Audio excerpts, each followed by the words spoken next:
자, 오늘은 원래 EBS 수능 특강으로 지금 5강 분자의 구조를 들어가야 되는데, 분자 구조 들어가기 전에 우리가 지난 시간에 풀어봤었던 미래로 문제 중에서 2012년도 문제 중에 몇 문제가 좀 제외되고 문제를 좀 풀었었거든요. 근데 그 문제를 좀 살펴보면은 각각 이온결합이나 또는 공유결합이 일어날 때 그 원자 핵의 핵 간 거리에 따른 인력과 반발력을 비교하는 그래프에 관련된 문제들이 쭉 다뤄졌었습니다. 근데 그런 문제가 지금 현재 수능 특강에서는 특별히 내용 자체로 이제 다뤄지지 않고 있었기 때문에 우리가 일단 그것을 패스를 하는 내용이었는데, 사실 이 이온 사이의 핵 간 거리나 또는 공유결합을 할 때 그 핵 간 거리를 따지는 부분은 어느 정도 필수적으로는 좀 알고 있어야 되는 부분이거든요. 그렇기 때문에 선생님이 이 부분을 이제 문제를 좀 풀기 위해서 선생님이 좀 간략하게 좀 설명을 해드리고 문제를 좀 풀어보도록 하겠습니다. 그 전에 우리가 이제 3단원에서 3강이죠. 3강에서 원소의 주기적 성질이라고 하는 부분을 배우면서 에너지에 관련된 내용을 배운 적이 있었었는데, 그 에너지에 관련된 내용 중에서 수능 특강에 다루던 부분은 이온화 에너지였거든요. 기억나시나요? 이온화 에너지. 그리고 나서 우리가 예전에 과거 교재에서는 배웠지만 이번에 수능 특강에서 살짝 자취를 감춘 전자 친화도라는 게 있었어요. 그런데 그 이온화 에너지와 전자 친화도라고 하는 개념을 어느 정도 좀 이해를 하고 있어야지 이 핵 간 거리에 따른 에너지의 크기를 계산하는 이런 그래프를 좀 완벽하게 이해를 할 수 있을 거라고 생각을 합니다. 자, 그래서 선생님이 간략하게 칠판을 통해서 좀 정리를 좀 해드리도록 할게요. 우리가 예전에 배웠던 이온화 에너지라고 하는 것은 원자 정확하게 얘기하면 원자 기체 상태의 원자죠. 기체 상태의 원자 1몰이 전자 1몰을 잃을 때, 그죠? 흡수해야 되는 에너지를 우리가 각각 이온화 에너지라고 표현을 했었습니다. 그죠? 근데 그냥 간단하게 표현하면은 원자가 전자를 떼어낼 때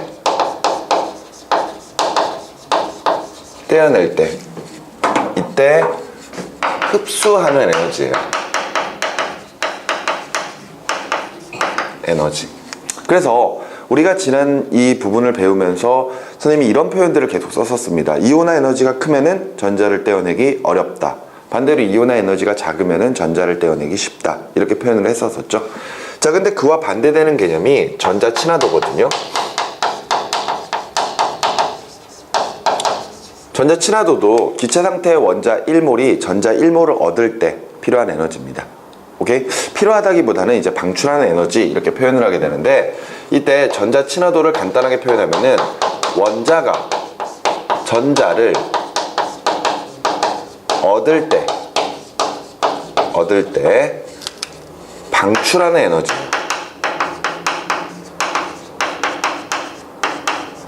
그런데 뭐 예를 들어서 염소가 전자 하나를 얻는다고 쳐봅시다. 그럼 염소 원자가 전자 하나를 딱 얻게 되면은 이때 염소 원자로 바뀌게 될 거거든요. 그러면서 이때 지금 이야기하는 전자 친화도만큼의 에너지를 방출을 한다는 뜻입니다. 그 말인즉슨 지금 현재 염소 원자와 전자 하나가 가지고 있던 에너지의 총량과 그 다음에 염화 이온이 되고 그리고 방출하는 에너지, 그 두 개를 더했을 때 우리는 에너지 보존의 법칙에 따라 두 에너지의 크기는 어떻다? 같다. 이렇게 표현할 수가 있는 거거든요. 그러면은 이때 예를 들어서 요 염소와 전자가 가지고 있는 요 에너지의 총합과 염화 이온의 에너지를 비교하면은 둘 중에 누가 더 커야 돼요? 당연히 왼쪽. 염소 원자랑 전자가 가지고 있는 에너지가 훨씬 더 커야 될 겁니다. 그럴 때 우리가 이제 보통 물질의 안정성을 이야기하게 되면은요, 물질의 안정성은 에너지가 작을수록 안정하다라고 이야기하거든요. 이때 실제로는 염소 원자보다는 염화 이온의 에너지가 클 수밖에 없어요. 그런데 이때 염소 원자는 옥텟 규칙을 만족하지 못하는 불안정한 상태이기 때문에 옥텟 규칙을 만족하기 위해서 전자를 얻는 거거든요. 그러면서 결과적으로 염화 이온의 형태로 바뀌면서 옥텟 규칙을 만족을 하게 되는 겁니다. 근데 옥텟 규칙을 만족하게 되면은 염소 원자보다는 염화 이온의 에너지가 커지거든요. 근데 어찌됐건 옥텟 규칙을 만족하기 때문에 염화 이온으로 바뀌는 거예요. 이온으로 바뀌는 거란 말이에요. 그러면은 어찌됐건 전자를 얻어서 이온이 된다면은 그나마 안정하려면은 에너지가 작아야 된다. 그 말인즉슨 방출하는 에너지가 크면 클수록 그만큼 더욱더 안정할 수 있다. 이렇게 표현할 수가 있는 거겠죠. 이해가 되시나요? 그러니까 이때 전자가 염화 이온에 결합을 하면 염소 원자랑 결합을 하면서 염화 이온이 될 때 요 전자 친화도는 결과적으로 전자가 방출하는 에너지라고 생각하시면 되겠습니다. 아시겠죠? 따라서 에너지를 많이 방출할수록 이온이 될 때 그나마 에너지가 작을 수가 있기 때문에 조금 더 안정하다. 따라서 전자 친화도가 크다. 그 말은 전자를 잘 얻을 수가 있다는 뜻이 되는 거고요. 반대로 전자 친화도가 작다 이러면은 그만큼 방출하는 에너지가 적기 때문에 이온이 돼도 에너지 크기가 클 수밖에 없겠죠. 따라서 불안정하다 이렇게 표현할 수가 있는 겁니다. 그래서 지금 우리가 보고 있는 이온화 에너지와 전자 친화도 같은 경우에는요, 보통 일반적으로 예외적인 요소가 있긴 하지만 보통 주기율표에서 오른쪽 위로 갈수록 일반적으로 이온화 에너지든 아니면은 전자 친화도든 모두 다 커지는 그런 경향성을 나타내게 됩니다. 예외성은 있어요. 예외는 있죠, 분명히. 그런데 일단 일반적으로는 이온화 에너지와 전자 친화도는 오른쪽 위로 갈수록 커진다 이렇게 생각하시면 됩니다. 따라서 주기율표의 왼쪽 하단 부분에 존재하는 원소들은요, 이온화 에너지 작고 전자 친화도가 작아요. 이온화 에너지가 작다, 전자를 떼어내기 쉽다. 근데 전자 친화도가 작다, 전자를 얻기는 어렵다라는 거죠. 따라서 이쪽에 있는 원소들은 대부분 전자를 얻어서 무슨 이온이 된다? 양이온이 된다. 이렇게 해석할 수가 있는 거고, 반대로 오른쪽 상단부에 위치하고 있는 원소들은 이온화 에너지도 크고 전자 친화도도 크거든요. 따라서 결과적으로 전자를 떼어내기 어렵다. 그리고 전자를 얻기는 쉽다. 이렇게 표현할 수가 있는 겁니다. 따라서 이쪽 부분에 있는 원소들은 대체적으로 음이온의 형태를 나타내고 있는 거예요. 여기까지 이해되시나요? 자, 그럼 선생님이 실제로 나트륨과 염소가 결합해서 염화나트륨이 될 때 에너지 크기를 선생님이 한번 좀 표현을 해드리도록 하겠습니다. 보시면은 염화나트륨이 형성될 때는 나트륨 원자랑 염소 원자가 결합을 해야 돼요. 그랬을 때 이 나트륨 원자랑 염소가 원자 상태로 있을 때 나트륨의 옥텟 규칙을 만족하기 위해서 이온이 될 거야. 근데 나트륨은 전자를 떼어내는 게 좋거든요. 그래서 전자를 떼어낼 건데 주변에 전자를 받아줄 수 있는 물질이 없으면 받기 힘들 겁니다. 그런데 일단 가만히 보니까 주변에 염소 원자가 있다면은 잘 됐다. 너가 내 전자를 좀 받아라. 그러니까 염소가 콜 이러면서 전자를 받아주는 거죠. 왜? 자기도 전자를 받아야지 안정하니까. 그러면은 이때 나트륨은 전자를 떼어내면서 이온화 에너지만큼을 흡수할 거예요. 맞죠? 근데 반대로 염소는 그 전자를 받으면서 또한 전자 친화도만큼 에너지를 방출할 거거든요. 그러면서 각각 나트륨 이온과 염화 이온이 된 다음에 최종적으로 염화 나트륨이 되는 거잖아요. 맞죠? 이것을 선생님이 그래프로 표현을 한번 좀 해보도록 하겠습니다. 이때 왼쪽 Y축을 에너지의 크기라고 좀 볼게요. 그럼 예를 들어서 나트륨과 염소가 서로 간에 원자 상태로 존재할 때 에너지를 요 정도라고 한번 봅시다. 그러면은 이때 요 지점이 나트륨 원자랑 염소가 원자 상태로 존재할 때 에너지예요. 이해가 되시죠? 자, 그러면은 차근차근 에너지가 어떻게 변화되는지를 좀 살펴볼 건데, 이때 나트륨이 전자를 먼저 떼어내면서 이온화 에너지를 흡수했다고 칩시다. 그럼 전체 에너지가 커지겠죠? 이해가 되시나요? 그래서 에너지가 요만큼으로 올라가게 되는 겁니다. 이때는 나트륨은 전자를 떼어내서 원자 상태로, 이온 상태로, 그리고 아직까지 염소는 원자 상태입니다. 그리고 전자가 하나 이렇게 있겠죠. 왜? 나트륨이 전자를 떼어냈을 테니까. 여기까지 무슨 말인지 이해가 되니? 그렇다면은 이때 에너지 크기가 이렇게 커진 이유는 결과적으로 뭐에 때문에? 나트륨의 이온화 에너지 때문이구나. 이렇게 우리가 정리를 할 수가 있어요. 오케이? 자, 그런데 이제는 염소가 전자를 얻을 거거든요. 염소가 전자를 얻을 건데 그때는 에너지를 방출할 거 아니에요. 맞죠? 그럼 그만큼 에너지가 작아져야지. 따라서 이때 나트륨 이온과 염화 이온이 생성됐을 때 에너지는 이 정도라고 볼 수가 있는 겁니다. 물론 물질마다 위치, 에너지 크기는 다 달라요.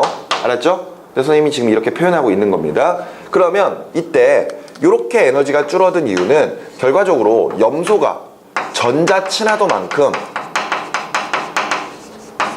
에너지를 방출했기 때문에 이렇게 볼 수가 있어요.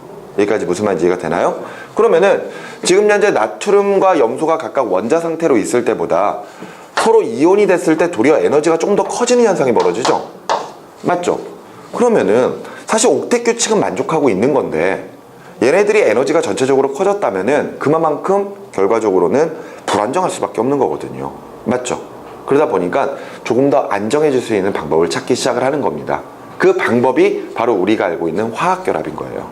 그 화학결합 중에서 특히나 금속 이온이나 비금속 음이온이 서로 간에 결합을 할 때는 정전기적 인력이 발생을 하겠죠. 그 정전기적 인력에 의해서 결과적으로 에너지가 방출되면서 조금 더 안정해질 수가 있다고 생각하시면 돼요. 그래서 결과적으로는 염화 나트륨이 형성이 되게 되면은 이렇게 에너지가 더 작아질 수가 있는 것이고, 여기에서 우리가 봤을 때 이 차이가 결과적으로 우리가 아까 선생님이 이야기했었던 여기 원자 상태로부터 염화 나트륨이 될 때 그때 이온의 에너지 이렇게 생각하시면 됩니다. 방출하는 에너지 이렇게 생각하시면 돼요. 여기까지 이해가 되시나요? 그러면서 또 하나 생각해 봐야 될 게 뭐가 있냐면요, 지금 현재 선생님이 여기다가 이렇게 표현해 놓은 거 있죠. 요 차이, 그지? 둘이 원자 상태에 있을 때랑 이온 상태일 때 에너지 크기. 그러면은 요 에너지 차이는 결과적으로 어떻게 계산할 수 있느냐, 지금 보면은 나트륨이 이온의 에너지만큼을 흡수했고 염소가 전자친화도만큼을 방출했어요. 그때 나트륨의 이온의 에너지가 염소의 전자친화도보다 더 컸기 때문에 저만큼의 차이가 생겨버리는 거죠. 따라서 이 차이는 우리가 나트륨의 이온의 에너지에서 염소의 전자친화도를 뺨으로써 우리가 계산할 수 있다, 이렇게 볼 수가 있는 겁니다. 여기까지 이해가 되시죠? 자, 그럼 다시 칠판을 좀 보시고요. 우리가 이온 결합이 형성될 때는요, 예를 들어 나트륨 이온이 있고 염화 이온이 있어요. 그런데 이 둘 사이의 거리가 R만큼 떨어져 있을 거란 말이에요.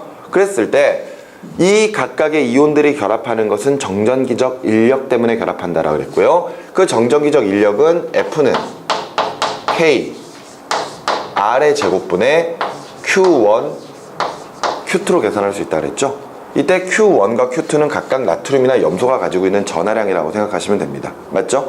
그랬을 때 이 나트륨 이온과 염화 이온이 달라지지 않는 이상 전하량의 곱은 달라지지 않을 거예요. 대신에 뭐는 달라져요?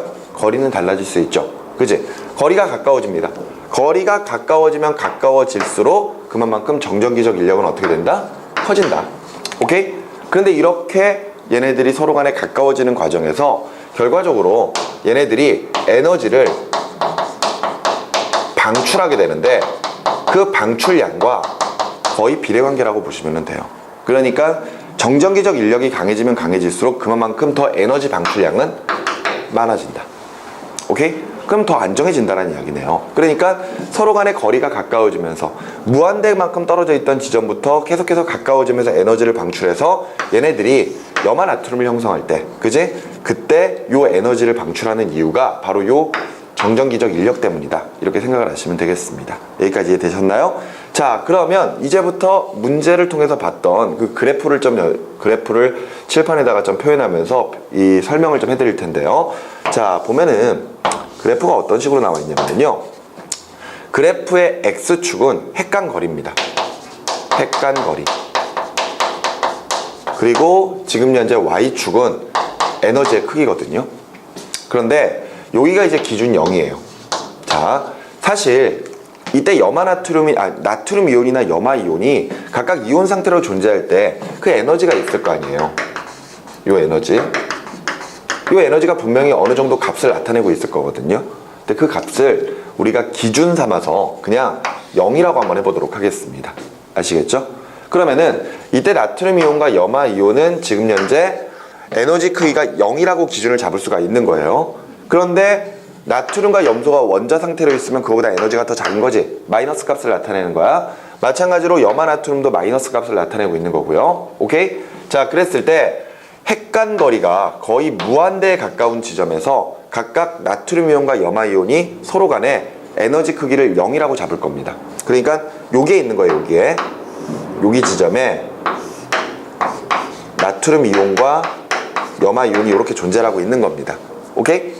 그 상태에서 얘네들이 서로 간의 거리가 가까워질 거예요. 거리가 가까워지면은 전기적 인력이 커지니까 그만큼 에너지를 많이 방출하겠네? 맞지? 그렇다면 그 인력 효과에 의해서 에너지를 방출하는 크기는요, 무한대 거리에서 얘네들이 가까워질수록 그 에너지 크기가 이렇게 작아집니다. 여기까지 이해가 되시나요? 이게 인력에 의한 효과예요. 인력에 의한 효과. 아, 서로 간의 거리가 가까워질수록 더 에너지가 줄어들 수 있구나. 이렇게 볼 수가 있는 거야. 무슨 말인지 알겠지? 그런데 예를 들어 나트륨 이온이나 염화 이온이 너무 가까워지다 보면은요, 나트륨 이온이 가지고 있는 전자 구름 오비탈과 염화 이온이 가지고 있는 전자 구름 오비탈이 서로 겹치기 시작을 하거든요. 그러면은 이때는 각각 그 전자 구름 속에 포함되어 있는 전자들이 서로 간에 겹치면서 반발력을 작용할 거 아니야. 그러면은 이때 서로 밀어내는 힘이 작용을 해버리거든요. 그러면은 앞서 인력에 의해서는 에너지가 줄어들 수 있다면은 반대로 반발력에 의해서는 에너지가 커져버립니다. 불안정해지는 거거든요. 무슨 말인지 이해되시나요? 따라서 핵간거리가 너무 가까워져 버리면은 그에 따라 반발력이 커져버리는 현상이 벌어지기 때문에 에너지 크기가 커져버리는 현상이 벌어져요. 그래서 반발력에 의한 효과는 이렇게 표현을 할 수가 있습니다.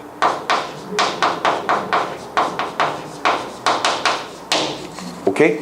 그러니까 결과적으로 이온들이 서로 간에 결합을 형성을 할 때 인력 효과도 있고 반발력 효과도 있다라는 거예요.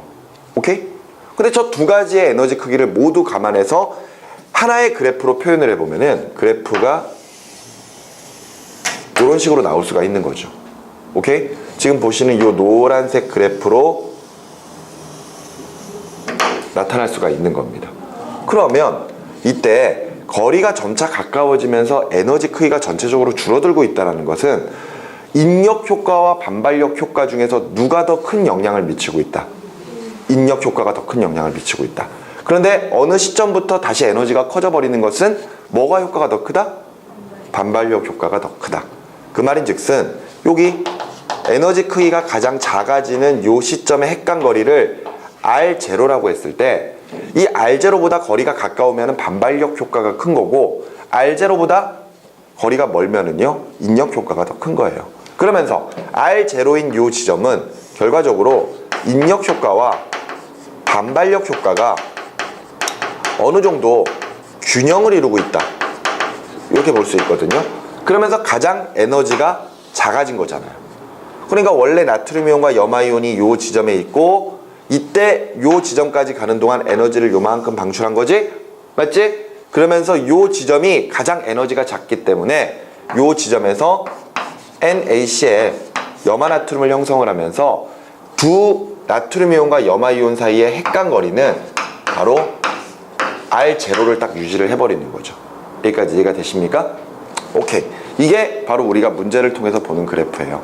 조금 더 추가를 한다면요. 여기가 지금 나트륨 이온과 염화 이온의 에너지 크기이기 때문에 그 옆에 있는 그래프랑 비교를 해보면은 나트륨 원자랑 염소 원자가 에너지를 가지고 있다면은 한 요 정도 되겠죠. 그죠? 그러면서 에너지가 이렇게 조금 올라가는 이유는 결과적으로 이온화 에너지와 전자 친화도의 차이 때문이다. 이렇게 우리가 생각할 수 있습니다. 됐습니까? 그럼 우리 지난 시간에 풀지 않았었던 문제들을 좀 골라서 풀어보도록 할게요. 자, 1번 보시면은요. 염화 나트륨이 생성될 때 두 이온 사이의 핵간 거리에 따른 에너지 크기를 표현하고 있고요. 설명으로 옳은 것은 하고 물어봤습니다. 보면은 지금 현재 나와 있는 게 요거 나와 있죠. 요거 나와 있고 요거 나와 있습니다. 그죠? 자, 그랬을 때 지금 현재 요 차이, 요 둘의 차이를 지금 현재 E1이라고 하고 있어요. 근데 선생님이 E1이 뭔지 설명해 드렸죠. E1이 뭐라고요? 바로 요거지, 요거. 그지?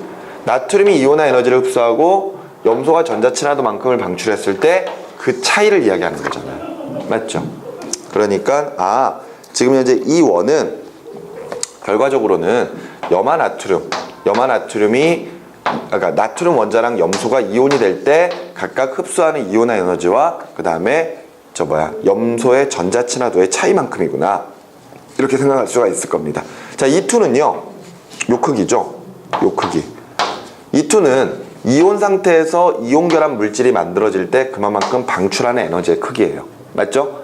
그때 에너지는 정전기적 인력에 비례한다 그랬습니다. 맞죠?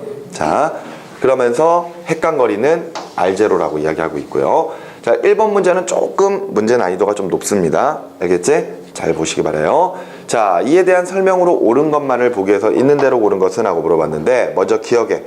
나트륨 이온의 반지름은 2분의 R0이다. 여기가 R0가 핵간거리니까 그럼 나트륨 이온의 반지름은 2분의 R0일까? 절반일까? 이렇게 물어보고 있는 거죠. 아니지. 왜냐하면은 같은 원소끼리 예를 들어서 어떤 결합을 형성을 했다면은 이때 핵간거리의 딱 절반만큼을 우리가 반지름이라고 볼 수가 있어요. 근데 얘네들은 지금 현재 나트륨 이온과 염화 이온이 결합하고 있는 상태이거든요. 나트륨 이온이 요만하면은요, 염화 이온은 더 커요. 왜? 나트륨 이온은 원자번호 10번 네온처럼 배치가 돼버리고, 염화 이온 같은 경우에는 원자번호 18번 아르곤처럼 배치가 돼버리거든요. 그러니까 전자 껍질 하나가 더 많기 때문에 더 커요. 그랬을 때 여기서부터 여기까지의 핵간거리가 R0인 거잖아. 그럼 거기에 절반은 나트륨 이온의 원자 반지름보다 더 큽니다. 맞지? 그러니까 기억은 틀린 말이죠. 여기까지 이해되시나요?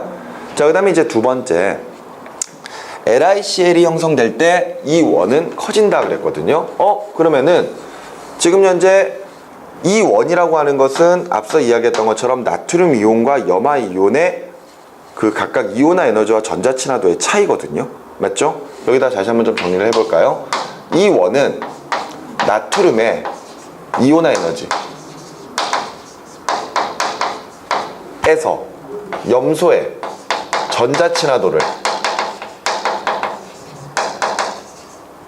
뺀 겁니다. 맞죠? 그런데 만들어지는 물질이 이제 LiCl이에요. LiCl.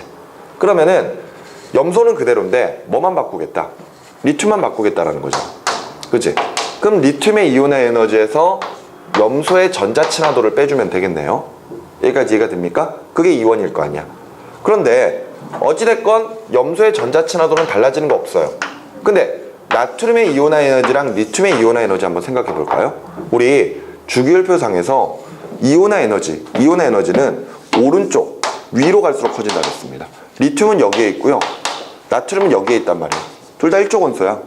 그러면은 결과적으로 나트륨 대신에 리튬을 쓰겠다 이러면은 이온화 에너지가 더 어떻게 된다?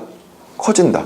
그러면은 지금 현재 나트륨의 이온화 에너지에서 염소의 전자 친화도를 뺄 때 나트륨의 이온화 에너지보다 더 큰 리튬의 이온화 에너지에서 똑같은 염소의 친화도를 빼주는 거잖아요. 전자 친화도를. 그럼 이원의 크기는 어떻게 된다? 이원의 크기는 커진다. 이렇게 정리할 수 있겠지. 이해되지? 그렇기 때문에 니은 맞는 말이죠. 됐습니까? 디귿에 KCl이 형성될 때 이 2는 작아진다. 그럼 이번에는 나트륨 이온 대신에 칼륨 이온, 나트륨 이온 대신에 칼륨 이온을 쓰고 있는 거예요. 나트륨 이온과 칼륨 이온을 보는 거거든요. 그러면은 지금 현재 요 사이가 지금 현재 우리가 이야기하는 문제에서 물어보는 이 2다. 그러면은 이 2라고 하는 것은 얘네들이 결합을 형성할 때 결과적으로 방출하는 에너지라고 볼 수가 있는 거잖아요. 그런데 이 말을 거꾸로 이야기하자면요, 예를 들어 염화나트륨이 있을 때 이 염화나트륨의 결합을 끊어가지고 나트륨 이온과 염화 이온을 형성시킬 때 그만큼 흡수해야 되는 에너지 얘기도 하잖아요. 맞죠? 그래서 우리가 이 2를 결합 에너지라고 표현하기도 합니다. 근데 이 결합 에너지라고 하는 표현만 딱 들어보면은 결합할 때 에너지인가? 결합할 때 무언가 필요한 에너지인가? 자꾸 이렇게 생각하거든요. 근데 그게 아니라 결합 에너지는 결합을 끊을 때 필요한 에너지예요.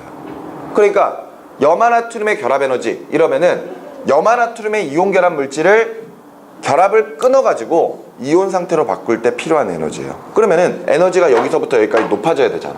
맞지? 그러면은 결과적으로 이 결합 에너지를 흡수를 해야 되는 거거든요. 흡수? 무슨 말인지 이해가 되니? 결과적으로 결합 에너지가 크다라는 말은 그만큼 결합을 끊기 어렵다는 뜻이에요. 이해가 되죠?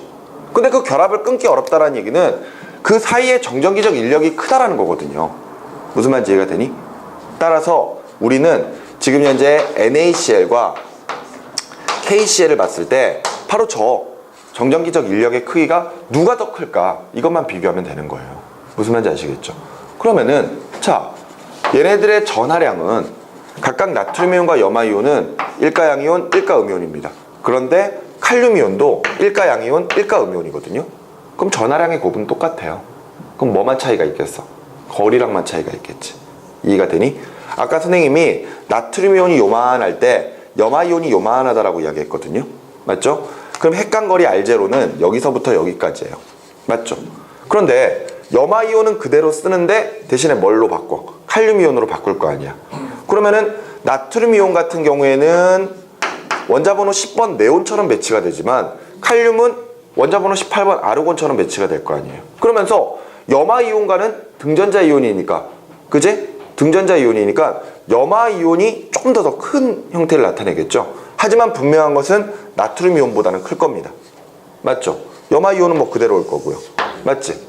그러면은 그에 따른 핵간거리는 더 어떻게 되는 거지? 멀어지는 거지. 거리가 멀어져.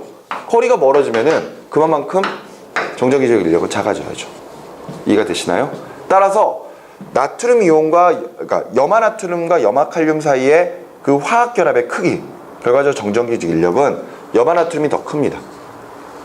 따라서 끊을 때 필요한 에너지는 염화나트륨이 더 크겠죠. 따라서 염화칼륨은 에너지 크기가 조금 더 작을 것이다. 그죠? 따라서 디귿의 E2는 작아진다. 맞는 말이죠. 만약 이것을 그림으로 표현하면요, 염화나트륨이 이렇게 됐을 때 염화칼륨 같은 경우에는 핵간거리 더 멀어지죠. 결합 에너지 좀 더 작아지죠. 그러니까 그래프가 뭐 이런 형태로 나타나야 됩니다. 이런 형태로. 그러니 R0 더 멀어지고 R0 더 멀어지고 E2 작아지고. 무슨 말인지 알겠어? 이렇게 우리가 표현할 수가 있는 거예요. 그래서 지금 1번의 답은 기억만 틀리고 나머지 니은 디귿 모두 맞는 말입니다. 됐습니까? 자, 그리고 나서 나머지 문제들은 그냥 넘어가고요. 5번 문제 보도록 하겠습니다. 5번 문제. 자, 똑같은 거죠. 자, 선생님이 지금까지 설명을 해드렸던 것은 이온 결합에 관련된 내용이었습니다. 그런데 이온 결합뿐만이 아니라 공유 결합도 마찬가지예요. 공유 결합도.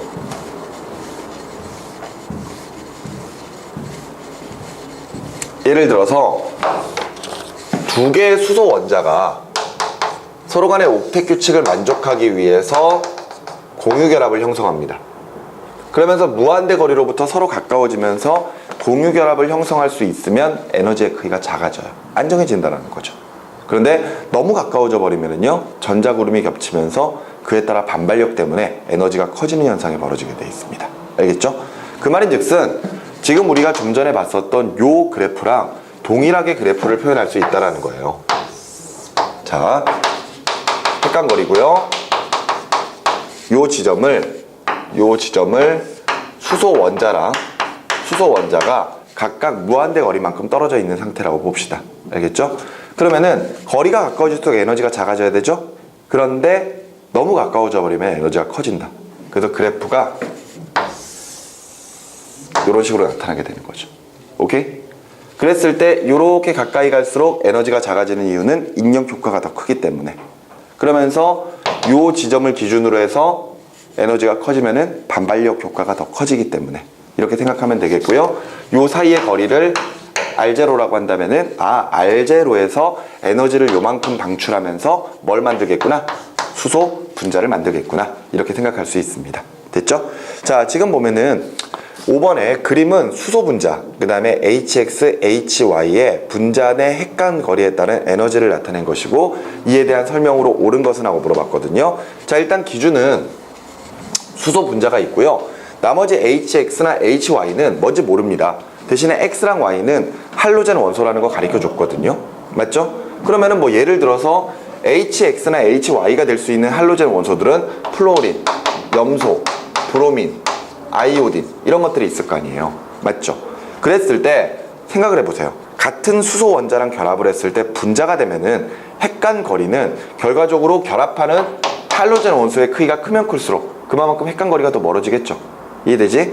그 말인즉슨 플로린보다 염소, 염소보다 브로민, 브로민보다 아이오딘이 원자 반지름이 더 클 테니까 결과적으로 분자를 형성한다고 하더라도 그만큼 결합 에너지가 커질 수밖에 없습니다. 따라서 지금 현재 정해져 있진 않지만 예를 들어서 HX를 HF라고 해본다면요, HY 같은 경우에 이 세 개 중에 하나가 돼야 되겠죠. 그지? 무슨 말인지 이해되지? 따라서 HCl, HBr, HI 이렇게 돼 있을 때 각각 R0의 크기는 이쪽으로 갈수록 점차 커져야 됩니다. 맞죠?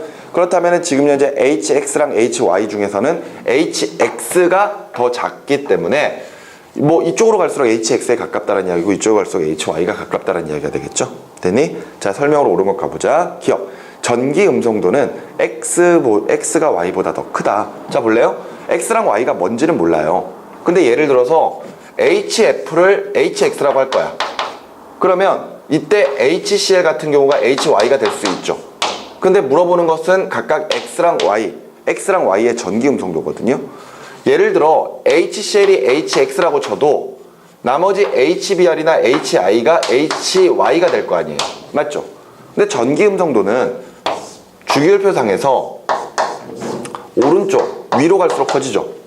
그래서 플로린이 제일 크고 그 밑에 염소, 브로민, 아이오딘 순일 거 아니야. 그러니까 무조건 X랑 Y가 정해져 있지 않다고 하더라도 X가 Y보다는 무조건 전기 음성도가 커야 된다는 것을 우리가 확인할 수 있겠죠. 여긴 예외성이 없거든요. 맞죠? 그렇기 때문에 기억은 맞는 말이 되겠고요. 니은의 결합 에너지는 HX가 HY보다 더 크다? 결합 에너지 물어봤으니까 뭘 보면 돼요? 여기 물어보면 되는 거거든, 여기. 맞지? 그러면은 두 길이가 누가 더 긴가? 보면 되겠죠? HX가 더 기네요. 맞죠? 따라서 결합 에너지는 HX가 더 크구나. 이렇게 보시면 되겠죠? 니은도 맞네요. 그럼 디귿에 X의 원자 반지름은 2분의 R0보다 크다? 자, 생각해 볼까요? 어찌됐건 얘가 뭐가 붙든지 간에 얘네들은 다 수소보다 원자 반지름이 크거든요. 따라서 수소 분자가 이렇게 있고 수소가 있고 예를 들어 플로린이라고 합시다. 플로린. 그러면 이때 요 지점과 요 지점 사이의 거리가 지금 현재 R0인 거잖아요. 그러면은 X의 원자 반지름은 2분의 R0. 요게 딱 절반보다 요만큼 더 크겠죠. 그러니까 디귿 맞는 말이지. 따라서 옳은 것은 기억, 니은, 디귿 모두 맞으니까 5번으로 체크를 해주시면 되겠습니다. 이해되셨습니까? 그래프 똑같아. 아까랑 그거랑 이거랑. 알았지? 그래서 이온 결합에 관련된 그래프만 잘 이해하면은 나머지 부분은 쉬워집니다.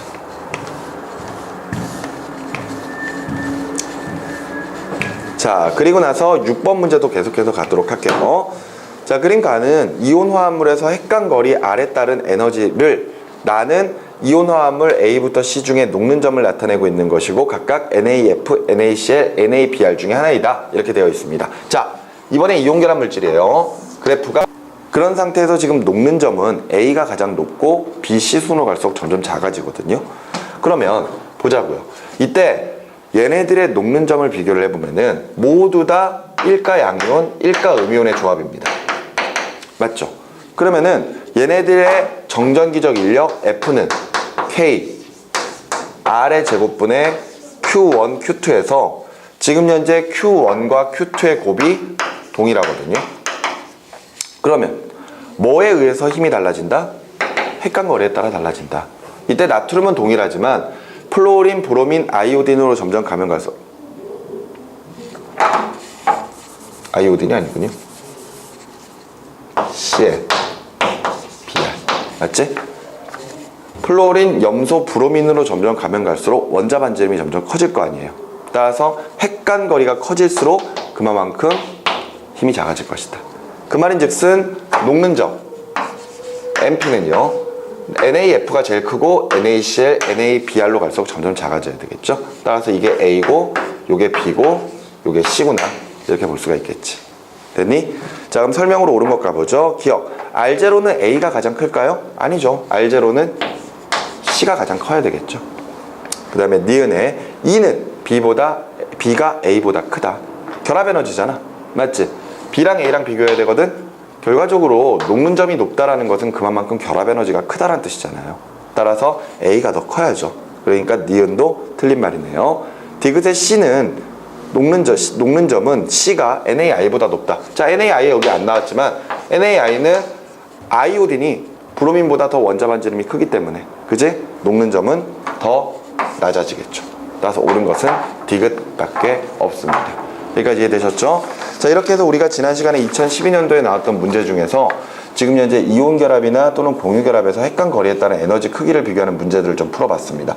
사실 수능 특강에 다뤄지지 않았기 때문에 지금 현재 뭐 문제를 우리가 2013년도나 아니면 수능 특강에서는 보지를 못했었지만 나중에 이 문제가 안 나온다라는 보장은 없거든요.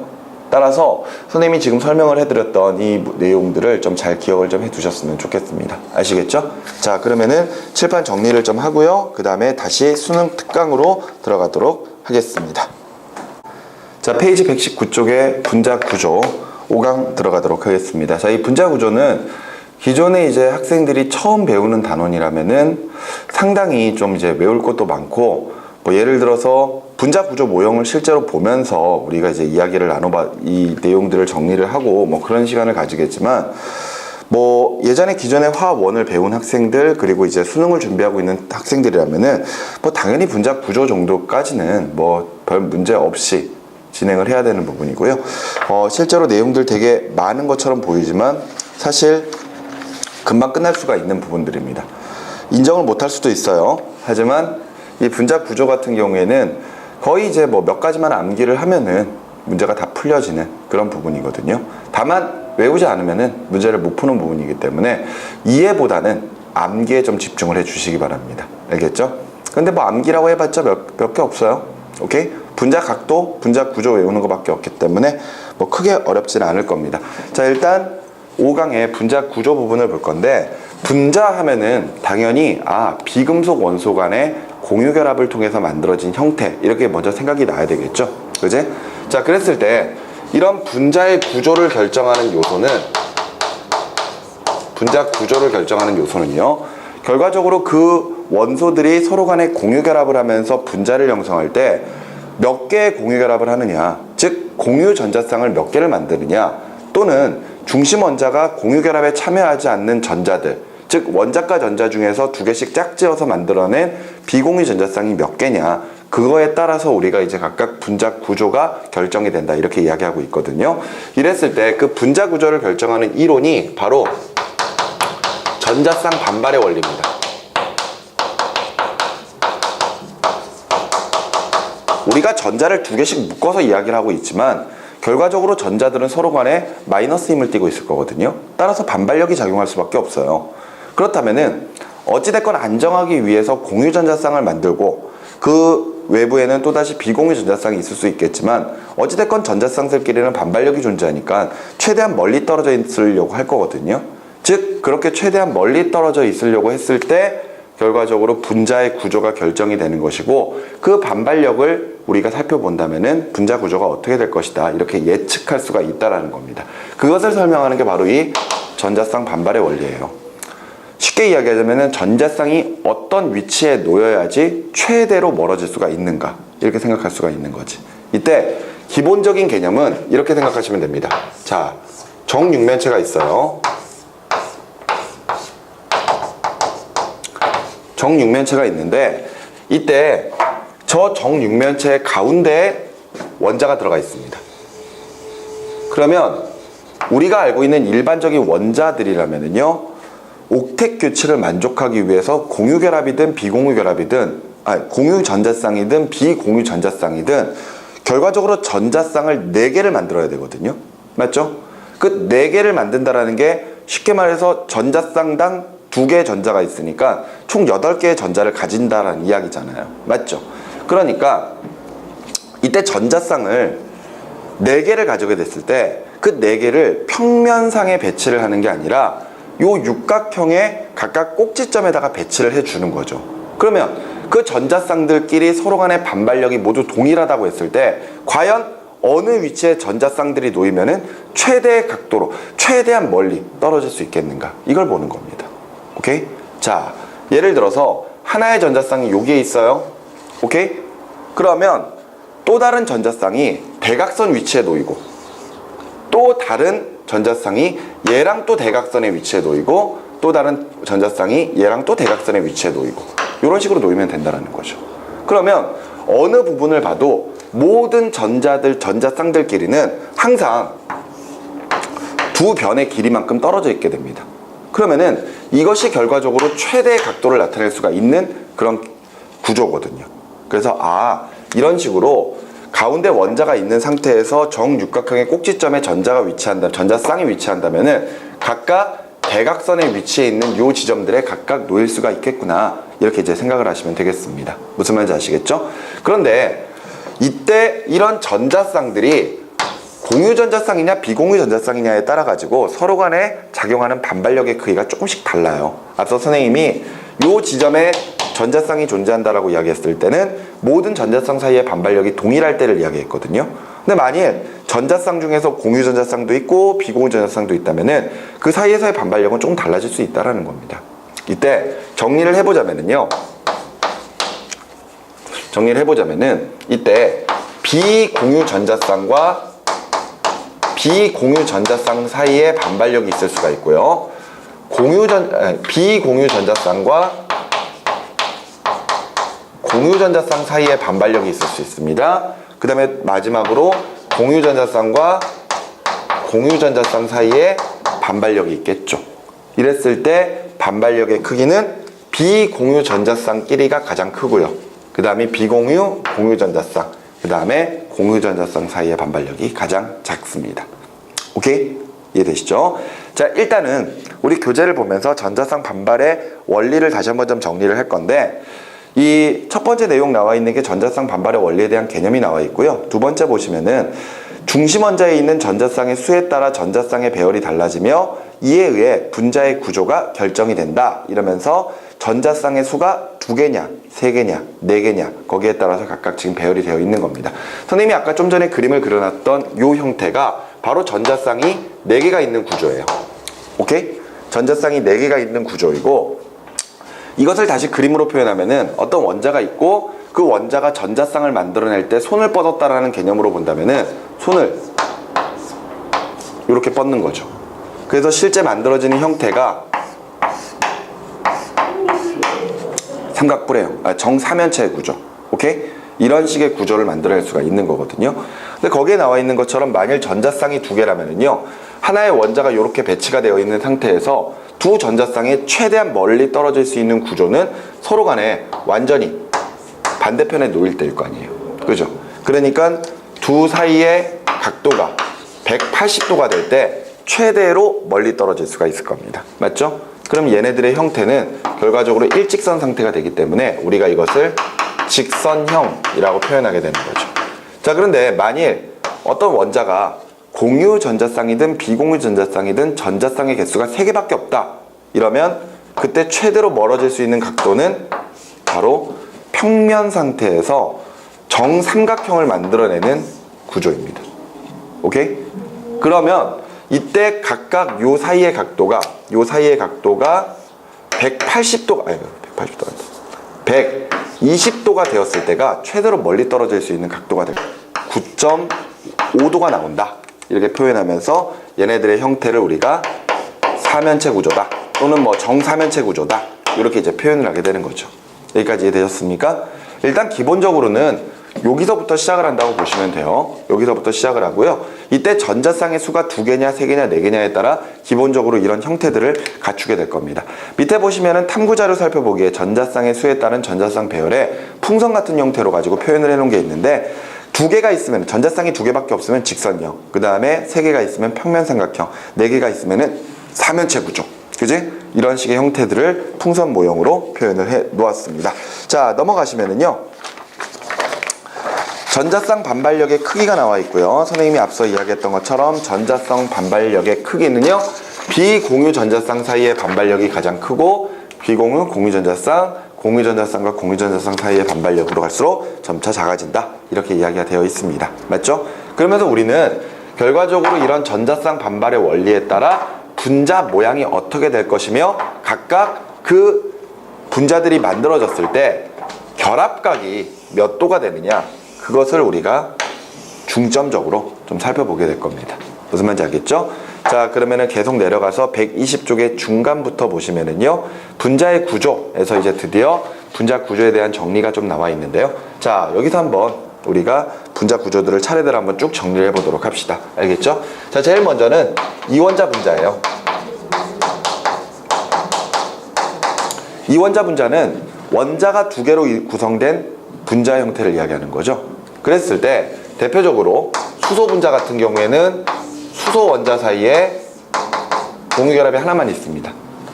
산소 분자 같은 경우에는 산소 원자 사이에 2번의 공유결합이 있죠. 그 다음에 질소 분자 사이에서는 질소 분자는 질소 원자와 질소 원자 사이에서 3번의 결합이 일어납니다.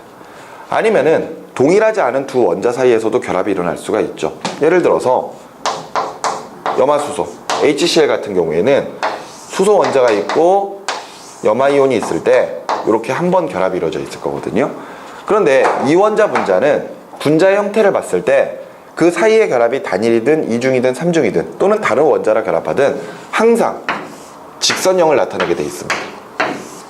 맞죠?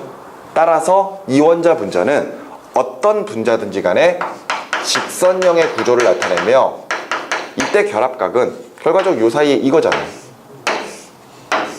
요거 몇 도다? 180도다. 이렇게 우리가 정할 수가 있는 겁니다. 무슨 말인지 이해되시나요? 이때 HCl 같은 경우에는 예를 들어서 수소는 공유전자쌍 하나만 가지고 염소 같은 경우에는 공유전자쌍 하나랑 비공유전자쌍을 3개 가지고 있잖아요. 근데 이건 의미 없습니다. 이때 이 원자 분자는 무조건 직선형의 구조를 가지면서 180도의 결합각을 가진다. 이렇게 이제 생각을 하시면 되겠습니다. 여기까지 무슨 말인지 이해되시나요? 자, 그런데 이제부터는 뭘 볼 거냐면은 중심 원자가 전자쌍을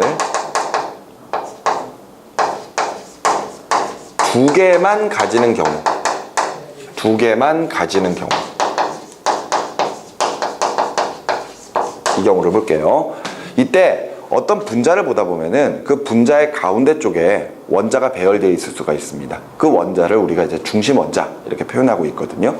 그럴 때 그 중심 원자가 전자쌍을 2개만 가지는 경우, 이 경우를 볼 거예요. 자, 보면은 가장 아래쪽에 얘가 나와 있는데 첫 번째 나와 있는 얘가 BeF2입니다. BeF2. 요 베릴륨이라고 하는 녀석이 상당히 좀 특이한 녀석이에요. 베릴륨. 베릴륨은 원자 번호가 4번이죠. 원자 번호가 4번이다 보니까 얘네들의 원자가 전자는 2개밖에 안 돼요. 근데 베릴륨은 금속이라기 보기는 좀 힘들거든요. 따라서 베릴륨은 비금속처럼 공유결합을 형성해서 분자가 될 수가 있습니다. 오케이? 원래대로라면 원자가 전자가 2개면은 알칼리 토금속, 금속 아니야? 이렇게 생각할 수 있는데 베릴륨은 도리어 준금속에 가깝고요. 그러다 보니까 얘네들이 비금속처럼 지금 현재 공유결합을 형성을 하게 됩니다. 근데 원자가 전자가 2개밖에 안 되면은요, 옥텟 규칙을 만족하기 위해서 6개의 전자를 얻어와야 되는데 문제는 자기가 2개밖에 못 내놓으니까 그냥 2개로 끝내버리는 형태가 돼버리는 거예요. 무슨 말인지 이해가 되시나요? 따라서 플루오린과 결합을 하게 되면은 이때 중심 원자가 베릴륨이 되면서 이때 자신이 가지고 있던 전자 하나하나를 모두 다 플루오린과 결합을 해버리게 됩니다. 그래서 플루오린과 단일 결합을 형성하게 되거든요. 그러면 중심 원자인 베릴륨 같은 경우에는 지금 현재 공유전자쌍만 2개를 가지는 구조가 돼버려요. 그러면 이때 공유전자쌍만 2개를 가질 때 얘네들의 구조는 결과적으로 일직선 상태가 돼야지 가장 안정하다. 따라서 직선형이다. 이렇게 표현할 수가 있는 거죠. 여기까지 이해되십니까? 그 다음에 그 옆에 나와 있는 걸 보면은 이때는 이산화탄소가 나와 있거든요. 보이시죠? 이산화탄소. 그럼 이산화탄소는 중심 원자가 탄소예요. 탄소가 각각 산소와 이중결합을 형성하고 있는 구조거든요. 그런데 여기서 이제 우리가 분자 구조를 따질 때는요, 보통 일반적으로 두 원자 사이에 단일결합이나 이중결합이나 삼중결합이 있을 때는 그냥 분자 구조 따질 때는 그냥 그걸 전자쌍 하나로 봅니다. 알겠죠? 물론 이야기할 때는 탄소랑 산소 사이에서는 공유전자쌍이 2개가 만들어진다. 이렇게 표현하게 되는 거죠.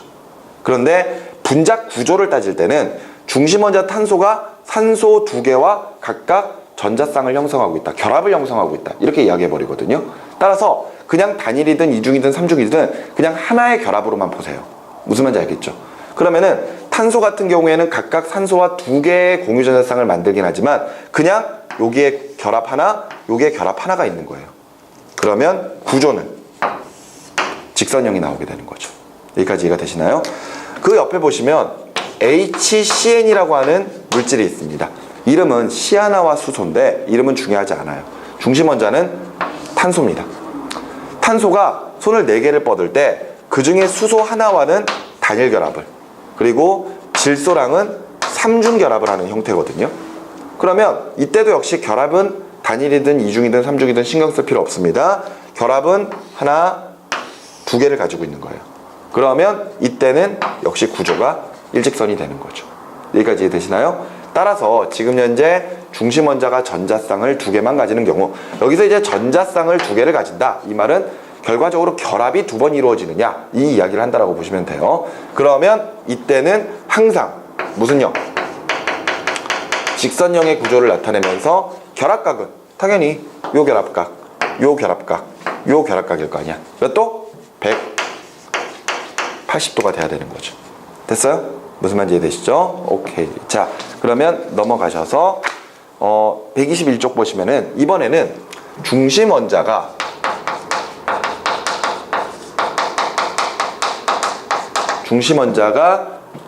세 개의 원자와 결합한 경우, 세 개의 원자와 결합한 경우, 그러니까 결합이 세 개인 경우, 이 경우로 보자고요.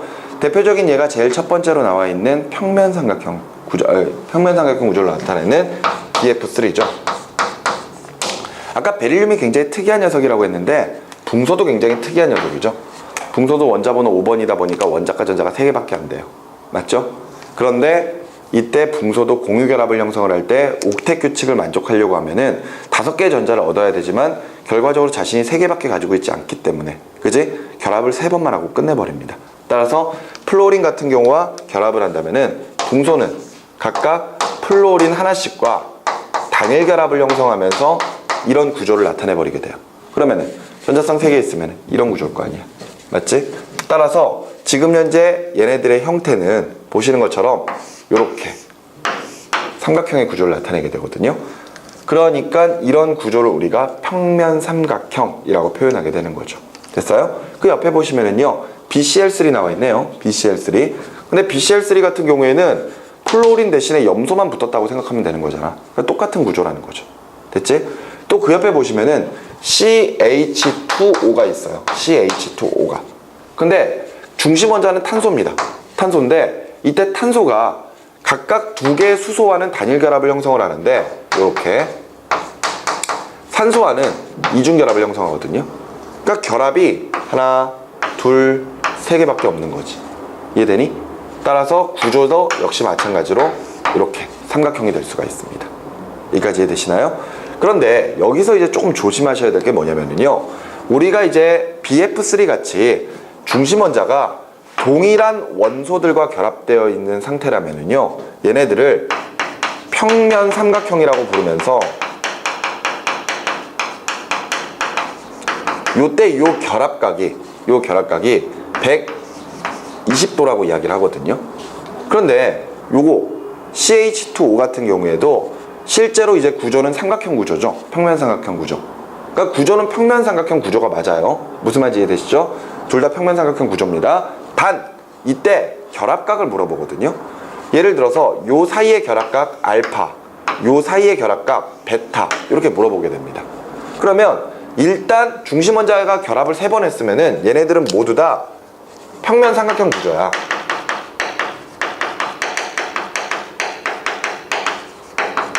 그런데 앞서 BF3나 BCl3처럼 얘네들이 동일한 원소들과 다 결합되어 있으면은 결합각이 정확하게 120도가 나와버리는데 이때는 좀 이야기가 달라진다는 거죠. 왜냐하면은 지금 알파 같은 경우에는 이중결합과 단일결합 사이에서의 반발력이 있을 거 아니에요. 그리고 베타 같은 경우에는 단일결합과 단일결합 사이에 반발력이 있거든요. 우리 뭐 아까 뭐 공유전자쌍, 비공유전자쌍 저걸로 가지고 결합각을 따졌지만 어찌됐건 이중결합은 전자쌍이 2개가 있는 거니까. 맞지? 결과적으로 단일결합끼리 미는 것보다 이중결합이 단일결합을 미는 게 조금 더 클 거거든요. 따라서 이때는 알파는 120도의 각도보다 조금 더 밀어버리기 때문에 약간 커집니다. 근데 반대로 베타 같은 경우에는 조금 더 줄어들어 버리기 때문에 120도보다 약간 작아지게 돼 있어요. 알았어? 그런데 우리가 저 정확한 각도를 외우는 게 아니라 중심 원자가 결합을 3번 하고 있으면은 결과적으로는 평면 삼각형 구조이면서 결합각이 약 120도가 나와야 되는구나, 이렇게 생각할 수가 있는 거야. 무슨 말인지 알겠니? 같은 원자끼리 결합되어 있으면 두말할 것도 없이 120도예요. 하지만 서로 다른 원자가 있다면은 결합각이 조금씩은 달라질 수 있습니다. 하지만 그래도 120도 가량 될 거라는 거. 무슨 말인지 알겠죠? 이렇게 됐다고 해서 갑자기 결합각이 막 100도로 확 줄어들거나 막 150도로 막 커지거나 그러지 않습니다. 절대. 그러니까 120도 정도 되겠구나 이렇게 생각하시면 돼요. 무슨 말인지 아시겠죠? 자, 그리고 나서 이제 마지막으로 중심 원자가 4번 결합한 경우 이쪽으로 옮길까요?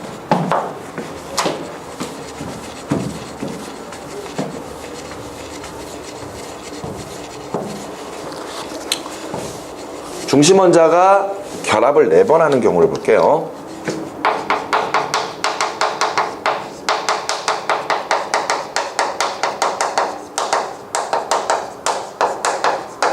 자, 가장 대표적인 예로 CH4 나와있죠. CH4 메테인. 아까부터 계속 보던 거야. 알았니? 가운데 탄소가 있고요.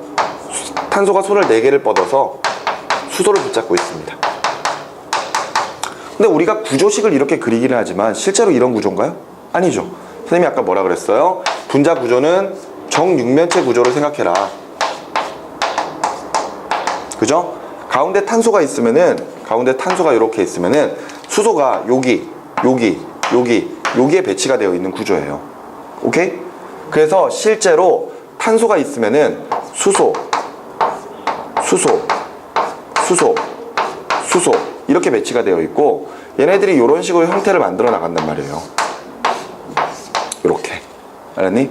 따라서 이런 구조가 그림상으로 봤을 때는 그냥 뭐 이렇게 사각형처럼 보이지만 실제로는 정사면체 구조이고 이때 요 사이의 결합각은 90도가 아니라 여기서부터 여기까지의 결합각이거든요. 그래서 그 결합각이 109.5도가 나온다. 이렇게 표현하고 있는 거죠. 됐습니까? 바로 그 옆에는 CH4 대신에 CCl4가 나와 있어요. 근데 그것도 수소 대신에 염소로만 바꿔주면 되는 거잖아요. 그러니까 신경 쓸 필요 없는 거야. 알았니? 구조도 정사면체 구조이고 결합각 몇 도이다? 109.5도다. 이렇게 생각할 수 있는 거지. 그런데 그 옆에 보시면 이제는 CH3Cl이 나와 있거든요. 근데 이 녀석 같은 경우에는 탄소가 이렇게 있고 Cl, H 이렇게 결합되어 있는 거란 말이야. 그러면 뭐 수소 대신에 여기다가 염소만 집어넣으면 되겠네. 맞죠?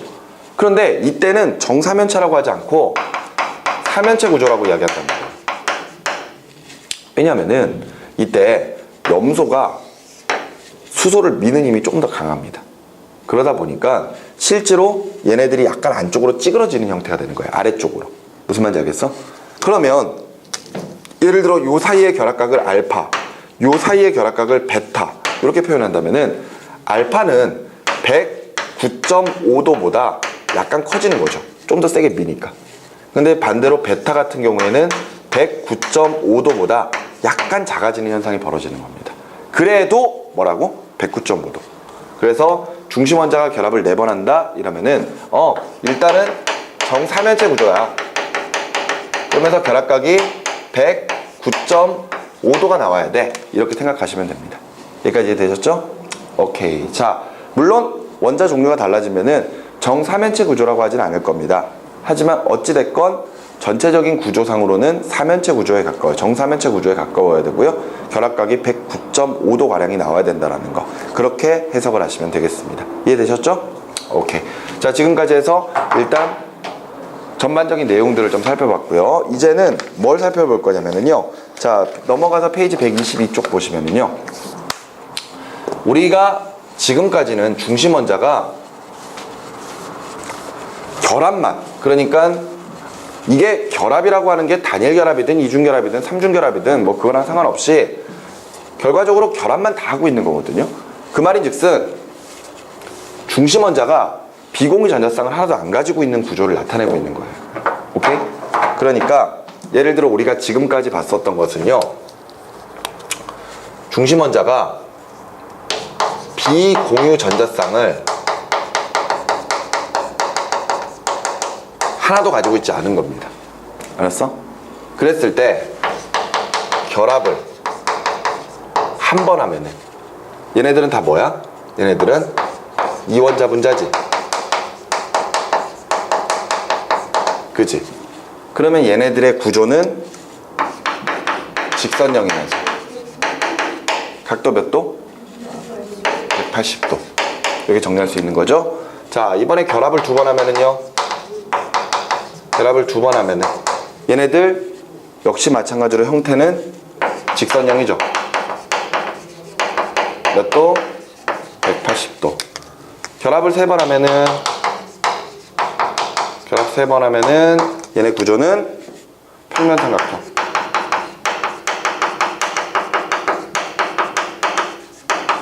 그러면서 각도 몇 도? 120도. 그리고 마지막으로 결합을 4번 하면은 얘네들의 구조는 정사면체. 각도는 109.5도. 이렇게 표현할 수 있는 거였죠? 됐지? 보면은 결합을 2번, 3번, 4번 점점 많이 할수록 결합각이 작아진다는 거 확인할 수 있을 겁니다. 맞죠? 자, 근데 이제는 중심원자가 공유전자쌍뿐만이 아니라 비공유전자쌍까지 가지고 있는 경우를 볼 거예요. 이때 나머지 이 내용에서는요, 당연히 중심원자가 옥텟 규칙을 만족하는 경우, 그걸 보시면 됩니다. 아시겠죠? 자, 차근차근 한번 정리를 해볼게요. 자, 비공유전자쌍의 수가 하나고 공유전자쌍의 수가 3개인 경우. 알겠니? 비공유전자쌍이 하나, 공유전자쌍이 3개. 가장 대표적인 예가 NH3, 암모니아입니다. 암모니아는 질소가 지금 현재 전자들을, 원자과 전자를 5개를 가지고 있죠. 따라서 하나, 둘, 셋, 넷, 5개 이렇게 가지고 있을 거란 말이야. 따라서 수소와 결합한다면은 수소 이렇게 결합시키겠죠. 이때 비공유 전자쌍을 하나를 가지고요. 그지? 공유 전자쌍을 3개를 딱 가지는 구조입니다. 그러면 우리 아까 그 메테인 구조를 생각해 보면은 각각 중심에 탄소가 있고 나머지 수소를 꼭지점에 배치를 했잖아요. 그러면은 아까 우리 그림 그렸던 뭐 탄소 같은 경우에는 수소가 이렇게 있으면은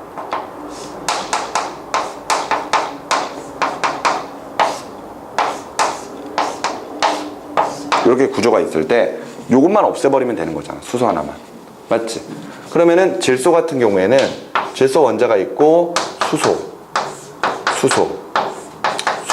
이렇게 붙어 있고 위쪽에 그냥 비공유 전자쌍이 이렇게 풍선 마냥 이렇게 붙어 있는 구조라고 생각하시면 되잖아요. 그럼 전체 구조는 이렇게 바뀌겠죠. 이 구조 삼각형이 이렇게 서 있는 겁니다. 그죠? 그래서 이런 형태를 우리가 삼각뿔이라고 표현하는 거죠. 여기까지 이해가 되셨나요? 아까 쟤는 정사면체였어. 하지만 얘는 그냥 삼각뿔이 돼버립니다. 됐지? 그러면서 요 사이의 결합각 107도예요. 정해져 있습니다. 그래서 삼각뿔 107도가 나온다. 여기까지 무슨 말 이해되셨습니까? 옆에 보시면은 NH3, NF3, PCl3 P도 질소 마냥 원자과 전자가 5개거든요. 따라서 비공유전자쌍 하나 가지고 공유전자쌍만 3개를 가지는 구조죠. 근데 이런 구조는 모두 다 삼각뿔형이 돼야 되고 결합각 몇 도? 107도가 나와야 된다는 것. 여기까지 됐습니까? 됐지? 자, 이게 첫 번째. 그 다음에 넘어가서 이번에는 비공유전자쌍 2개, 비공유전자쌍 2개, 그 다음에 공유전자쌍 2개 이렇게 가지는 경우를 보죠. 그럼 이런 경우에는요, 예를 들어 가장 대표적인 게 물 분자예요. 물 분자. 물은 산소가 이렇게 공유전자쌍을 원자과 전자를 6개를 가지고 있고, 따라서 수소와 단일 결합을 해버리잖아요. 그러면 비공유전자쌍을 2개를 딱 가지면서 공유전자쌍을 이렇게 2개를 가져버리게 되는 거죠. 그지? 그럼 여기서 또 이거 하나 없애버리면 돼. 무슨 말인지 알겠니? 또 하나 없애버리면은 결과적으로 산소 원자가 이렇게 배치가 되고 수소 분자가 이렇게 배치가 되는 형태일 거란 말이에요. 오케이? 그러면서 여기 양 옆에 비공유전자쌍이 이렇게 풍선 마냥 이렇게 붙어 있는 거죠. 이해됩니까? 그러면서 이런 형태가 이렇게 만들어지는 형태이기 때문에 우리가 이런 형태를 구분형이라고 표현하는 거죠. 다시 일로 좀 와보면은요, 아까 얘가 결합각이 몇 도? 109.5도라고 했거든요. 근데 여기가 지금 비공유전자쌍이 하나 생겨버리니까 앞서 저 경우에는 공유전자쌍끼리 서로 간에 반발력이 작용을 했잖아요. 근데 이 경우에는 위쪽에 비공유 전자쌍이 얘네들을 미는 힘이 있을 거 아니야. 맞지? 얘가 더 세겠지. 그러니까 안쪽으로 좀 더 찌그러지는 거예요. 무슨 말인지 여기까지 이해가 되시나요? 근데 이 구조 볼래? 얘 같은 경우에는 요 사이의 반발력은 비공유 전자쌍과 비공유 전자쌍 사이의 반발력. 그 다음에 여기와 여기는 공유 전자쌍과 비공유 전자쌍 사이의 반발력이거든요. 그러면은 이쪽이 어마어마하게 힘이 클 거 아니야. 그러니까 얘네들이 더 찌그러지는 거예요. 그래서 요 사이의 결합각, 요 사이의 결합각이 104.5도가 나오게 됩니다. 그래서 구분형은 104.5도 정도가 나와야 되겠구나. 이렇게 우리가 볼 수가 있는 거죠. 여기까지 무슨 말인지 이해됐습니까? 오케이. 이렇게 해가지고 우리가 모든 분자 구조를 만들어내니까 100%는 아니지만 어찌됐건 대부분의 분자 구조를 확인할 수 있는 그런 형태들을 살펴봤습니다. 어찌됐건 중요한 것은 중심 원자가 공유 전자쌍과 비공유 전자쌍을 몇 개씩 가지고 있고 결합을 몇 번 하느냐, 그것만 잘 알고 있으면은 이 모든 문제들을 다 해결할 수가 있는 거겠죠. 이해되니? 따라서 분자 구조를 예측하는 경우가 밑에 나와 있습니다. 거기 페이지 123쪽에 보시면 그 중간 쪽에 분자 구조 예측에서 중심 원자와 결합한 원자 수가 몇 개이냐, 또는 비공유 전자쌍의 수가 몇 개를 가지고 있느냐, 이것으로 가지고 분자 구조 쭉 적어놨고요. 거긴 적혀 있지 않지만 우리는 결합각까지도 다 외워야 되거든요. 맞죠? 그래서 거기에 나와 있는 것처럼 중심 원자와 결합한 원자 수가 2개면서 비공유 전자쌍 안 가지고 있고 직선형이라면 180도. 그 아래 평면 삼각형은 120도. 그리고 그 아래쪽에 정사면체나 또는 사면체형 같은 경우에는 109.5도가량이 나와야 되고요. 그리고 나서 삼각뿔형은 107도. 그 다음에 구분형의 구조는 104.5도가 나온다. 이렇게 정리할 수 있는 거죠. 됐지? 그러면 분자 구조는 우리가 쉽게 확인할 수 있는 거다. 이렇게 볼 수가 있습니다. 됐습니까? 그냥 정말 단순 암기 부분이에요. 단순 암기 부분. 인정해? 인정하니? 결과적으로 문제가 조금 더 어려워진다고 하더라도요, 우리가 분자 구조를 보고 저 안에는 공유 전자쌍이 몇 개 있고 비공유 전자쌍이 몇 개 있구나, 그것만 알 수 있다면 문제를 다 풀 수 있습니다. 아시겠죠? 여기까지 일단 내용 보시고 뒤쪽에 문제로 좀 가도록 할게요. 뒤쪽에 문제로 가시면은 먼저 2점짜리 문제에서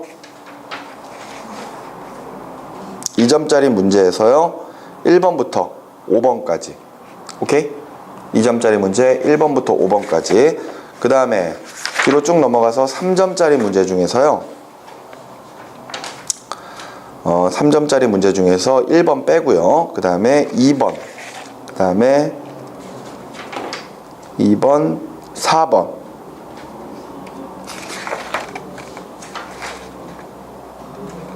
2번, 4번, 8번. 요 세 가지만 먼저 좀 풀도록 하겠습니다. 아시겠죠? 잠깐 시간 드릴 테니까 문제를 좀 풀어주시기 바랍니다. 자, 2점짜리 문제 1번부터 볼게요. 자, 분자 내 중심 원자 주위의 전자쌍 수에 따른 전자쌍의 배열을 나타낸 것이고 옳은 것은 했습니다.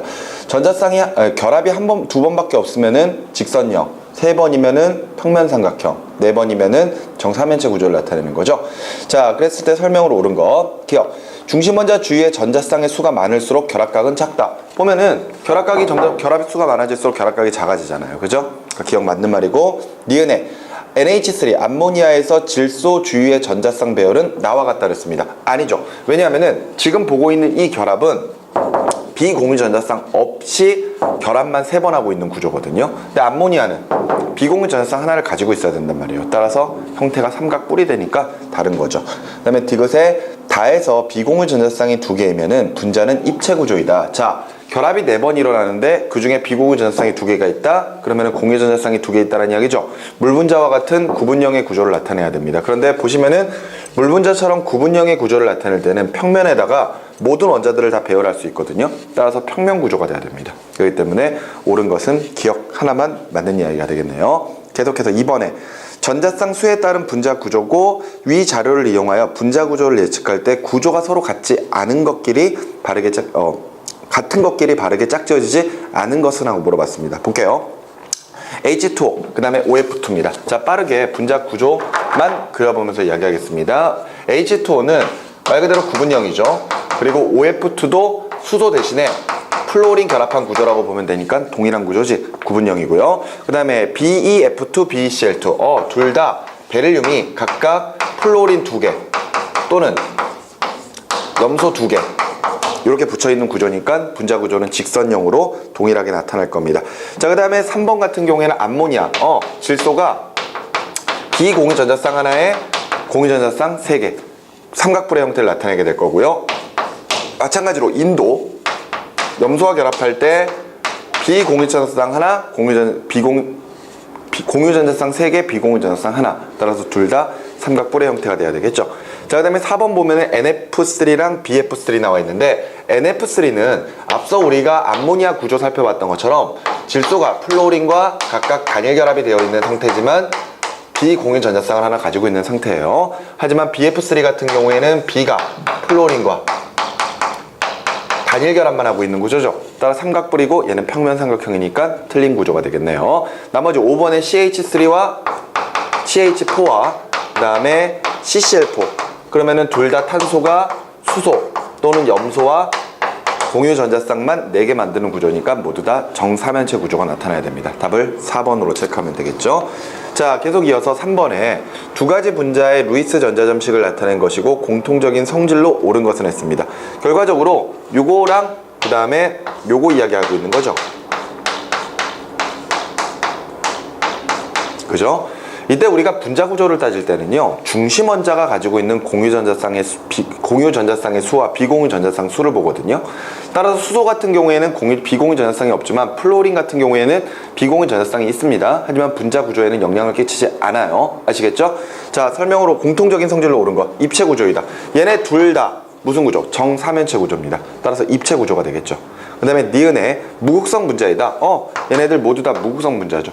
그지? 우리가 이제 극성 분자냐 무극성 분자 따지는 거는 뒤에 가서 결합의 극성 여부를 따지면서 그때 다시 한번 좀 더 자세하게 다뤄보도록 하겠습니다. 디귿에 비공유 전자쌍이 존재하지 않는다. 지금 CH4 같은 경우에는 분자 구조 전체에 비공유 전자쌍이 없어요. 하지만 CF4 같은 경우에는 플로린이 비공유 전자쌍을 가지고 있기 때문에 비공유 전자쌍이 있습니다. 따라서 디귿은 틀린 것이네요. 따라서 옳은 것은 기역과 니은 두 가지 보시면 되겠고요. 4번에 4가지 플로린 화합물 가부터 라의 분자 구조를 모형으로 나타낸 것이고 설명으로 옳은 것은 했습니다. 색깔 조금 진한 그 중심 원자는 2주기의 원소라고 이야기했어요. 그죠?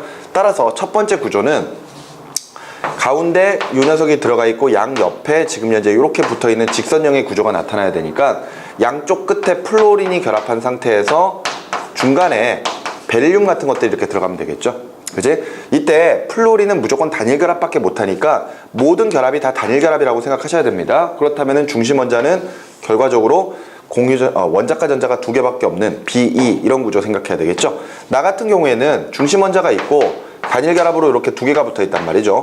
그렇다면은 당연히 요 녀석 같은 경우에는 구분형의 구조를 나타내야 되니까 산소가 플로린 2개와 결합한 형태를 생각하면 되겠네요. 맞죠? 그리고 나서 옆에 같은 경우에는 지금 현재 얘네들이 정확하게 평면 삼각형의 구조를 나타내고 있는 거니까 가운데 있는 중심 원자는 원자과 전자가 3개밖에 없겠구나. 따라서 붕소가 플로린 3개와 이렇게 결합하고 있는 형태라고 보시면 되겠고요. 라는 어떤 구조예요? 중심 원자가 있고 여기에 이런 식으로 붙어있는 구조니까 삼각불이겠구나. 그렇다면은 가운데 질소가 있고 플로린이 이렇게 붙어있는 형태라고 보면 되겠네요. 그죠? 자, 설명으로 옳은 것 가보죠. 입체 구조는 2가지이다. 요거 직선형이에요. 입체 구조 아닙니다. 얘 구분형이죠. 입체 구조 아니에요. 하지만 얘 평면 삼각형이죠. 입체 구조 아닙니다. 그런데 얘 혼자만 삼각불이니까 입체 구조죠. 그렇기 때문에 기억은 틀린 말이 되겠고요. 니은의 쌍극자 모멘트의 합이 0인 분자는 2가지다. 근데 이거는 결과적으로 무극성 분자 찾아라는 거거든요. 이때 무극성 분자 2가지밖에 없습니다. 그래서 니은 맞고요. 디귿에 중심 원자의 비공유 전자쌍이 있는 분자는? 하고 물어봤는데 얘 없습니다. 얘 있죠. 그리고 얘 없고요. 있죠. 따라서 2가지. 따라서 디귿 맞는 표현이니까 답을 니은과 디귿 2가지로 체크해 주시면 되겠습니다. 이해되시죠? 자, 계속 넘어가서 5번에 2주기 원소 A부터 D에 바닥 상태의 전자 배치와 전자쌍 수에 따른 배열을 나타내고 있는 것이고요. A부터 D로 이루어진 화합물, 세 가지 화합물 AD3 또는 BD3, CD2의 중심 원자와 전자쌍 배열 유형을 옳게 나타낸 것은? 하고 물어봤습니다. 자, 볼게요. A 같은 경우에는 1S2에 2S2에 EP1, 따라서 원자 번호 5번 뭐가 돼야 돼? 중소가 돼야 되지, 맞지? B 같은 경우에는 1S2에 2S2에 EP3이니까 원자 번호 7번 질소가 되겠네요. 자, C 같은 경우에는 1S2에 2S2에 EP4니까 원자 번호 8번 산소가 될 것이고요. 마지막 D는요, 1S2, 2S2, EP5, 따라서 원자 번호 9번 플로린입니다. 자, 우리 지금 현재 알아야 될 것은 AD3, 그 다음에 BD3, 그 다음에 CD2거든요. 그럼 실제 분자들은 AD3, B 하나에다가 D가 3개가 붙어야 되는 거죠. 그러니까 BF3겠구나. BD3는요, 질소에 플로린이 붙으면 되니까 NF3겠구나. CD2는요, 플로린과 산소가 결합하면 되죠. 산소에 플로린이 2개가 붙으면 되겠구나. 이렇게 보면 되겠습니다. BF3 우리 지금까지 계속 나왔었죠. 분자 구조. 중심에 붕소가 있고 원자과 전자가 3개밖에 없으니까 플로린과 모두 단일 결합을 하면서 분자 구조는 어떤 구조? 평면 삼각형. 따라서 결합각 몇 도? 120도. NF3 같은 경우에는 질소가 플로린과 단일 결합하면서 비공유 전자쌍을 하나 가지고 있기 때문에 얘네들의 형태는 삼각불. 따라서 결합각 몇 도? 결합각 몇 도? 107도. 자, OF2 같은 경우에는 산소가 플로린과 단일 결합하면서 비공유 전자쌍 2개를 가지고 있기 때문에 결합각 104.5도를 나타내는 구분형이구나. 이렇게 알아낼 수 있지? 자, 그렇다면은 한번 찾아볼까요? 그렇다면 가능한 거 AD3는 뭐가 가능합니까? AD3 BF3니까 나가 가능하겠죠. 나. 그리고 나서 BD3는 삼각뿔의 형태니까, 그지? 다와 같은 구조에서 하나 떼버리면 되겠죠. 그지? 꼭 여기에 원소가 들어가야 될 필요는 없는 거잖아요. 그리고 나서 지금 5번 같은 경우, CD2 같은 경우에는 얘 구분형의 구조니까 역시 다의 구조에서부터 만들어진 거죠. 그지? 그렇기 때문에 옳은 것은 다 해가지고 답을 4번으로 체크해 주시면 되겠습니다. 어찌됐건 기본적인 구조는 여기서부터 시작한다 그랬잖아요. 4번 결합하면, 맞지? 그러니까 결과적으로 메테인 같은 정사면체든 삼각뿔이든 구분형이든 이 구조부터 시작을 합니다. 알겠죠? 그래서 옳은 것은 4번으로 체크해 주시면 되겠어요. 그 다음에 이제 3점짜리 문제가 남았는데, 3점짜리 문제는 다음 시간에 우리 결합 극성까지 다 따지고 나서 같이 문제를 풀도록 하겠습니다. 아시겠죠? 자, 오늘 수업 여기까지입니다. 수고하셨습니다.